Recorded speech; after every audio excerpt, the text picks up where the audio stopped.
Hello दोस्तों, कैसे हैं आप लोग। आई होप आप लोग अच्छे होंगे।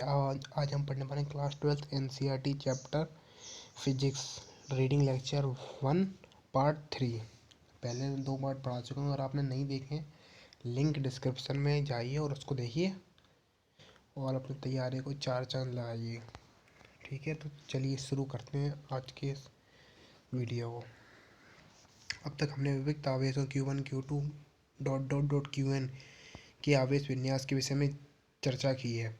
इनका कारण यह है कि ऐसे विन्यासों के लिए गणितीय परिकलन सरल होते हैं, जिनमें कलन की आवश्यकता नहीं होती। साथ ही बहुत से कार्यों के लिए विविक्त आवेशों पदों कार्य करना व्यवहारिक नहीं होता और हमें सतत आवेश वितरण की आवश्यकता होती है। उदाहरणार्थ, किसी आवेशित चालक के पृष्ठ पर सूक्ष्म आवेशित अवयवों की अवस्थिति के पदों में आवेश वितरण का विशेष रूप से उल्लेख करना व्यवहारिक नहीं है। चालक के पृष्ठ पर किसी क्षेत्रफल अवयव डेल्टा एस, जो स्थूल स्तर पर बहुत छोटा परंतु इलेक्ट्रॉनों की विशाल संख्या में को सम्मिलित करने के लिए पर्याप्त। देखिए चित्र 1.21 के विषय में विचार करके उसके अवयव पर आवेश डेल्टा क्यू को आप पृथक पृथक उल्लेख करना अधिक उपयुक्त है। इसके बाद आप क्षेत्रफल अवयव पर पृष्ठीय आवेश घनत्व सिग्मा की परिभाषा इस प्रकार करते हैं।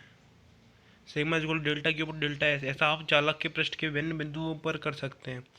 उस प्रकार के एक सतत फलन सिग्मा पर पहुंचते हैं। इस रूप से वर्णित पृष्ठीय आवेश घनत्व सिग्मा आवेशों को क्वांटनता तथा सूक्ष्मदर्शी स्तर पर आवेशों की असंतता वितरण की उपेक्षा करता है। सिग्मा सूक्ष्मदर्शी रूप से पृष्ठीय आवेश घनत्व है, जो एक प्रकार से सूक्ष्मदर्शी रूप में बड़े परंतु स्थूलदर्शी रूप में छोटे क्षेत्र अवयव डेल्टा एस पर सूक्ष्मदर्शी आवेश घनत्व है, जो सिग्मा का मात्रक कूलाम प्रति मीटर स्क्वायर है। इस प्रकार दृष्टिकोण रेखिक आवेश वितरण तथा आयतन आवेश वितरण पर भी लागू होता है। किसी तार का रेखिक आवेश घनत्व लैम्डा की परिभाषा लैम्डा डेल्टा क्यू अपन डेल्टा है द्वारा की जाती है, जहाँ डेल्टा एल सूक्ष्म स्तर पर रेखिक अवयव है तथापि सूक्ष्म आवेशित अवयव की एक विशाल संख्या जिसमें सम्मिलित है, तथा डेल्टा क्यू इस रेखिक अवयव में समा आवेश है। डेल्टा का मात्रक कूलाम प्रति मीटर। इस प्रकार के आयतनीय आवेश घनत्व सरल शब्दों में जिसे आवेश घनत्व भी कहा जाता है, इसकी परिभाषा भी rho is equal to delta q upon delta V द्वारा की जाती है। यहाँ डेल्टा क्यू स्थूल रूप से छोटे आयतन अवयव डेल्टा वी में समाये गए आवेश जो सूक्ष्म आवेशित अवयवों की विशाल संख्या को सम्मिलित करते हैं। रो का मात्रक कूलाम प्रति मीटर क्यूब होता है। यहाँ संतत आवेश वितरण की हमारी धारणा यांत्रिकी में हमारे द्वारा अपनाए गए सतती सहित वितरण की धारणा के ही समान है। जब हम किसी द्रव के घनत्व का उल्लेख करते हैं तो उस समय वास्तव में हम उसके स्थूल घनत्व का ही उल्लेख कर रहे होते हैं। हम द्रव को एक सतत तरल मान लेते हैं तो उसकी विविक्त आणविक रचना को उपेक्षा कर देते हैं। विविक्त उपेक्षा के निकाय के कारण विद्युत क्षेत्र प्राप्त करने को ही भांति लगभग इसी ढंग से सतत आवेश वितरण के कारण विद्युत क्षेत्र प्राप्त किया जा सकता है। मान लीजिए कि किसी दिए स्थान में सतत आवेश का आवेश घनत्व रो कोई सुविधाजनक मूल बिंदु ओ चुनिए तथा मान लीजिए आवेश वितरण में किसी बिंदु का स्थिति सदिश आर आवेश घनत्व रो एक बिंदु से दूसरे बिंदु पर भिन्न हो सकता है, अर्थात आर एक का फलन है आवेश वितरण को डेल्टा वी। अब आपके छोटे आयतन अवयव विभाजित कीजिए। आयतन अवयव डेल्टा वी में आवेश का परिमाण रो डेल्टा वी है। अब स्थिति सदिश आर के साथ किसी भी व्यापक बिंदु पी पर विचार कीजिए। कूलाम नियम द्वारा आवेश P delta we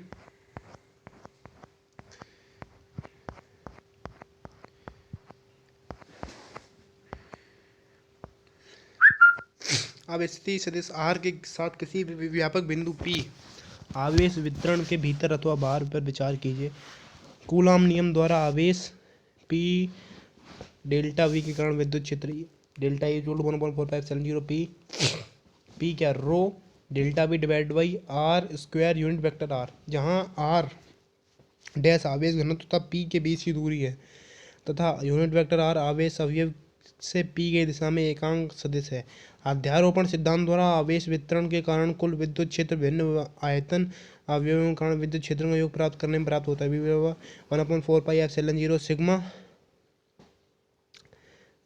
delta V rho delta V divided by r dash square unit vector. ध्यान दीजिए कि p comma r square comma unit vector r सभी के मान एक बिंदु से दूसरे पर परिवर्तित हो सकते हैं। यथार्थ गणितीय विधि में हमें डेल्टा वी 0 लेना चाहिए और फिर ये योग समाकलन बन जाता है, परंतु सरलता की दृष्टि से इस चर्चा को हम यहीं छोड़ रहे हैं।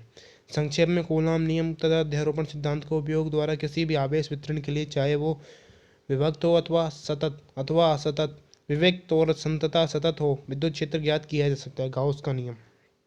वैद्युत फ्लक्स की अवधारणा के सरल अनुप्रयोग में आइए किसी त्रिज्या किसी गोले जिसके केंद्र पर कोई बिंदु आवेश क्यू परिपथ है जिसे गुजरने वाला कुल फ्लक्स पर विचार करें। क्षेत्र 1.22 में दर्शाए गए अनुसार इस गोले के छोटे क्षेत्रफल अवयवों में विभाजित करते हैं। क्षेत्रफल अवयव डेल्टा एस से गुजरने वाला flux delta phi equal to E delta S equal to Q upon 4 pi epsilon 0 R square unit vector R delta S. यहाँ हमने एक एकल आवेश क्यू के कारण विद्युत क्षेत्र के लिए कूलॉम नियम का उपयोग किया है। एकांक सदिश वेक्टर आर केंद्र से क्षेत्र अवयव की ओर ध्रुवांतर रेखाएं के अनुदिश हैं।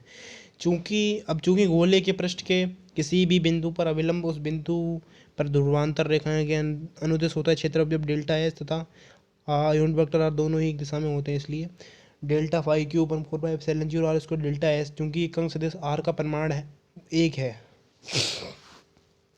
गोले से गुजरने वाला कुल फ्लक्स सभी क्षेत्र अवयवों से गुजरने वाले फ्लक्सों का योग को करने पर प्राप्त होता है। Q equal to sigma Q upon 4 pi epsilon 0 R square delta S. चूंकि गोले का प्रत्येक क्षेत्र अवयव से अवयव समान दूरी आर पर है, अतः phi equal to Q upon 4 pi epsilon 0 R square sigma delta S equal to Q upon 4 pi epsilon 0 R square S.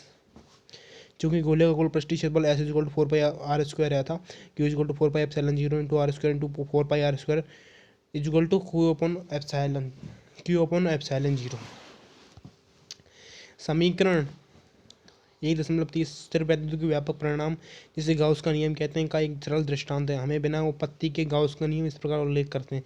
किसी बंद पृष्ठ से गुजरने वाला वैद्युत फ्लक्स क्यू अपन एप्सिलॉन 0, जहाँ क्यू पृष्ठ एस द्वारा परिबद्ध कुल आवेश है, इस नियम से उपलक्षित होता है। यदि किसी बंद पृष्ठ द्वारा कोई आवेश परिबद्ध नहीं किया गया तो उस पृष्ठ से गुजरने वाला कुल फ्लक्स शून्य होता है। इसे हम चित्र 1.23 की सरल अवस्थिति में सुस्पष्ट देख सकते हैं। यहाँ विद्युत क्षेत्र एक समान हो तथा हम एक ऐसे बंद बेलनाकार पृष्ठ के विषय में विचार कर रहे हैं जिसमें बेलन का अक्ष एक समान क्षेत्र ई के समांतर है।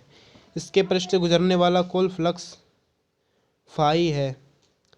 Phi equal to phi 1 plus phi 2 plus phi 3। यहाँ फाई 1 तथा फाई 2 सिलेंडर के पृष्ठ 1 तथा 2 से गुजरने वाले फ्लक्स को निरूपित करते हैं तथा फाई 3 बंद पृष्ठ से वक्र सिलेंडर भाग से गुजरने वाला फ्लक्स की परिभाषा के अनुसार फाई 3 इक्वल टू 0। इसके अतिरिक्त पृष्ठ 2 पर बहुमुखी अभिलंब ई के अनुदिश है तथा पृष्ठ 1 पर बहुमुखी अभिलंब ई की दिशा के विपरीत है। अतः phi 1 equal to minus delta E S 1, phi 2 equal to plus E S 2, S 1 divided S 1 equal to S 2 equal to S. अतः यहाँ एस वृत्ताकार अनुप्रस्थ काट का क्षेत्रफल है। इस प्रकार कुल फ्लक्स शून्य है, जैसा कि गाउस नियम से संभावित था। इस प्रकार जब आप पाए कि एक बंद पृष्ठ से के अंदर नेट विद्युत फ्लक्स शून्य है, तो हम इस परिणाम पर पहुंचते हैं कि बंद पृष्ठ के अंतर्विष्ट कुल आवेश शून्य है।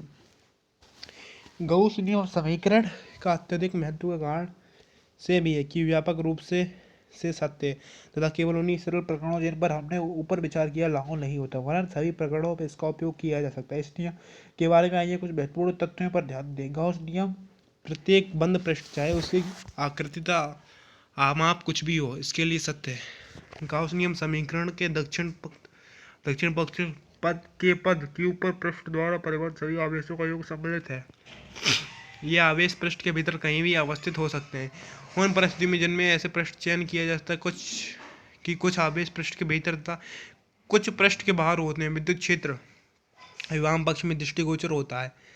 एस के भीतर बाहर स्थित सभी आवेशों के कारण तथापि गाउस नियम के समीकरण के दक्षिण पद में क्यू केवल एस के भीतर कुल आवेशों को निरूपित करता है। गाउस नियम के अनुप्रयोग के लिए चयन किए जाने वाले पृष्ठ को गाउसी पृष्ठ कहते हैं। आप किसी गाउसी पृष्ठ पर चयन करिए, गाउस नियम लागू कर सकते हैं। आप ही सावधान रहिए, गाउसी पृष्ठ के किसी व्यक्त आवेश से नहीं गुजरना चाहिए। इसके कारण यह है कि विविक्त आवेशों का निकाय के कारण विद्युत क्षेत्र को किसी भी आवेश की उपस्थिति की भलीभांति परिभाषित नहीं किया गया है। जैसा कि आप आवेश के निकट जाते हैं तो विद्युत क्षेत्र मर्यादा उससे बाहर विकसित हो जाता है, परंतु गाउसी पृष्ठ सतत आवेश वितरण से गुजर सकता है। जब निकाय में कुछ सममिति होती है तो विद्युत क्षेत्र के परिकलन को अधिक आसान बनाने के लिए गॉस नियम प्रायः उपयोगी होता है। उचित गॉसी पृष्ठ का चयन उसे सुविधाजनक बना देता है। अंत में गॉस नियम कूलॉम नियम में अंतर्निहित दूरी पर व्युत्क्रम वर्ग निर्भरता आधारित है। गॉस नियम का कोई उल्लंघन व्युत्क्रम वर्ग नियम से विचलन को संकेत देगा।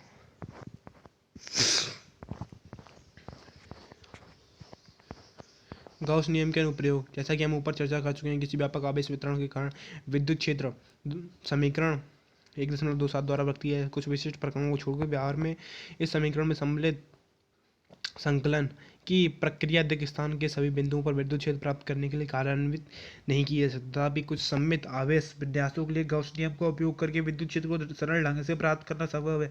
कुछ उदाहरणों से इसे आसानी से समझा जा सकता है। अनंत लंबाई की एक समान आवेश सीधे तार के कारण विद्युत क्षेत्र। किसी अनंत लंबाई की एक समान रैखिक आवेश घनत्व लैम्ब्डा के सीधे पतले तार पर विचार कीजिए। स्पष्ट रूप से यह तार एक सममित अक्ष है। मान लीजिए हम O से P की दिशा में ध्रुवांतर लेकर इसे तार के चारों ओर घूर्णन कराते हैं। इस प्रकार प्राप्त बिंदु P डबल डैश आवेशित तार के संदर्भ में संपूर्ण रूप से तुल्य है। इससे यह उपलक्षित होता है कि इन बिंदुओं पर विद्युत क्षेत्र की दिशा आरही होनी चाहिए।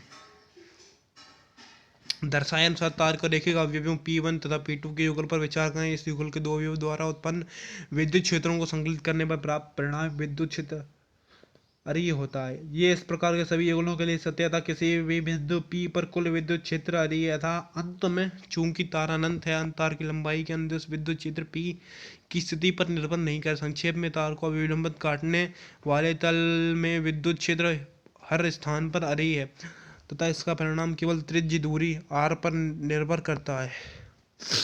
विद्युत क्षेत्र परिकलित करने के लिए क्षेत्र 1.26 में दर्शाए अनुसार किसी बेलनाकार गॉसी पृष्ठ की कल्पना कीजिए। चूंकि विद्युत क्षेत्र हर स्थान पर अरीय है, बेलनाकार गॉसी पृष्ठ के दो सिरों से गुजरने वाला फ्लक्स शून्य है। पृष्ठ से बेलनाकार भाग पर विद्युत क्षेत्र ही पृष्ठ के हर बिंदु पर अविलंबित तथा केवल r पर निर्भर होने के कारण इसका परिमाण नियत है। वक्रित भाग का पृष्ठीय क्षेत्रफल 2πrl है, जहां l सिलेंडर की लंबाई है। गॉसी पृष्ठ से गुजरने वाला फ्लक्स पृष्ठ के वक्रित बेलनाकार भाग से गुजरने वाला flux is equal to 2πrl।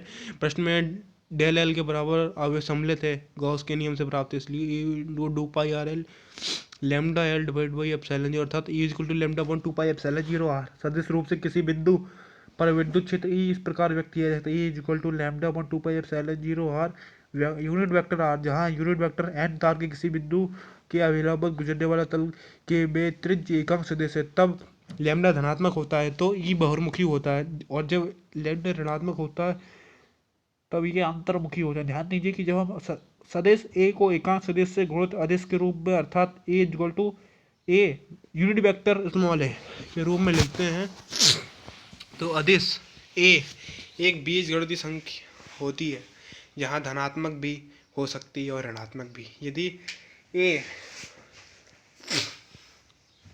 Greater than 0 हो तो a की दिशा एकांक सदिश a के समान होगी। यदि a लेस देन 0 हो तो a की दिशा यूनिट वेक्टर a की दिशा के विपरीत होगी।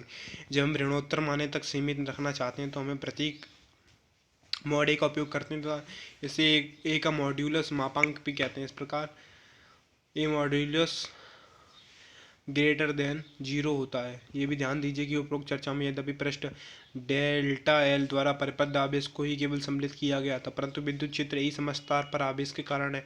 साथ ही कल्पना कर लेना कि तार की लंबाई अनंत है। इस कल्पना से के बिना हम विद्युत क्षेत्र एक को बेलनाकार गॉसी पृष्ठ की अविलंबित नहीं ले सकते। तथापि लंबे तार को बेलनाकार भागों के चारों ओर जहाँ अंत प्रभाव की उपेक्षा की जा सकती है, विद्युत क्षेत्र के लिए समीकरण सन्निकटता सही है। एक समान आवेश समतल चादर के कारण विद्युत क्षेत्र। मान लीजिए किसी अनंत समतल चादर का एक समान पृष्ठीय आवेश घनत्व सिग्मा है। एक्स अक्ष पर दिए गए तल के अविलंबित मानदंड सीमित के अनुसार विद्युत क्षेत्र y तथा z निर्देशांक पर निर्भर नहीं करेगा तथा हम उसकी प्रत्येक बिंदु पर दशा x दिशा के समांतर होनी चाहिए। हम गाउसी पृष्ठ को चित्र में दर्शाए अनुसार ए अनुप्रस्थ काट क्षेत्रफल के आयताकार सभाकार षटफलक जैसा ले सकते हैं। वैसे तो बेलनाकार पृष्ठ से भी ये कार्य हो सकता है जैसा चित्र दृष्टिगोचर होता है। केवल दो फलक एक तथा दो ही योगदान देंगे। विद्युत क्षेत्र रेखाएं अन्य फलकों के समांतर है और वे इसलिए कुछ लक्ष्य के योगदान नहीं देती हैं। पृष्ठ एक को अभिलंबित एक अंक सदिश -x दिशा में है जो कि पृष्ठ दो के अभिलंबित एक अंक सदिश +x दिशा में है। अतः दोनों पृष्ठों से गुजरने वाले फ्लक्स ई डेल्टा एस बराबर है और संयोजित हो जाते हैं। इसलिए गाउसी पृष्ठ से गुजरने वाला नेट फ्लक्स 2E है। पृष्ठ द्वारा परिबद्ध आवेश सिग्मा है। इसलिए गाउस नियम द्वारा संबंध प्राप्त होता है। 2E = sigma A divide by epsilon 0। E = sigma पर 2 पाई एप्सिलॉन सदिश रूप है। E = सिग्मा पर 2 pi epsilon 0 unit vector are, जहाँ यूनिट वेक्टर आर तल के अभिलंबित इससे दूर हो जाता हुआ एकांक सदिश है। जहाँ एन वेक्टर तल के अभिलंबित इससे दूर जाता हुआ एकांक सदिश है। जहाँ सिग्मा धनात्मक है तो ई तल के बहिर्मुखी तथा यदि सिग्मा ऋणात्मक हो तो ई तल के अंतर्मुखी होता है। ध्यान दीजिए कि गाउस नियम के अनुप्रयोग से हमें एक अतिरिक्त तथ्य प्राप्त होता है कि ई एक्स पर निर्भर नहीं है। किसी परिमित बड़ी समतली चादर के कारण समीकरण सिरों पर दूरी समतली चादर के मध्यवर्ती क्षेत्रों में निकटता सत्य है। एक समान आवेशित पतले गोली खोल के कारण विद्युत क्षेत्र। मान लीजिए r त्रिज्या के पतले गोली गोल के एक समान पृष्ठीय आवेश घनत्व सिग्मा है। स्पष्ट रूप से किसी स्थिति में गोली सममितीय है किसी बिंदु P पर, चाहे वह भीतर अथवा बाहर। विद्युत क्षेत्र केवल r पर निर्भर कर सकता है। तथा इस क्षेत्र को r ही होना चाहिए। खोले के बाहर विद्युत क्षेत्र। खोल के बाहर ध्रुवांतर r के किसी बिंदु पर विचार कीजिए जहां बिंदु P पर E का परिकलन करने के लिए हमें केंद्र O त्रिज्या r के सापेक्ष किसी गोले पर स्थित प्रत्येक बिंदु समतुल्य है। इसलिए गाउसीय पृष्ठ के प्रत्येक बिंदु पर विद्युत क्षेत्र का समान परिमाण E है तथा प्रत्येक बिंदु पर ध्रुवांतर के अनुदेश इस प्रकार प्रत्येक बिंदु पर E तथा डेल्टा S समांतर है तथा प्रत्येक अवयव से गुजरने वाला फ्लक्स E डेल्टा S है।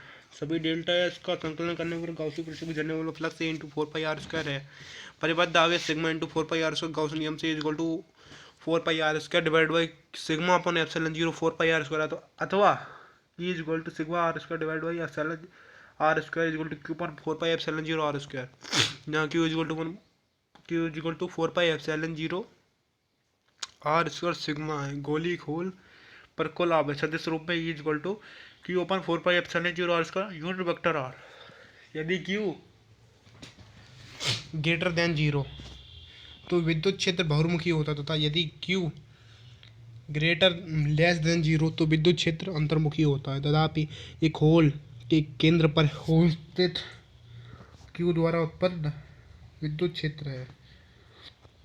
अतः खोल के बाहर स्थित बिंदुओं पर एक समान आवेशित गोली खोल के कारण विद्युत क्षेत्र इस प्रकार का होता है कि जैसे कि खोल समस्त आवेश उसके केंद्र पर स्थित है। खोल के भीतर विद्युत क्षेत्र। चित्र में बिंदु P खोल के भीतर। इस प्रकरण में भी गाउसी पृष्ठ P से गुजरने वाला वह गोला है जिसका केंद्र O पहले किए गए परिकलनों के भांति गाउसी पृष्ठ से वाला फ्लक्स E × 4πr²। तथापि इस प्रकरण के लिए गाउसी पृष्ठ में कोई आवेश परिपथ नहीं है। तब गाउस नियम के अनुसार E × 4πr² = r अर्थात E = 0। अर्थात एक समान आवेशित पतले गोली खोल के कारण उसके भीतर स्थित सभी बिंदुओं पर विद्युत क्षेत्र शून्य है। ये महत्वपूर्ण परिणाम गाउस नियम का प्रत्यक्ष निष्कर्ष है जो कूलॉम नियम से प्राप्त हुआ है। इस नियम के प्रायोगिक सत्यापन कूलॉम नियम के 1/r² की निर्भरता की पुष्टि करता है।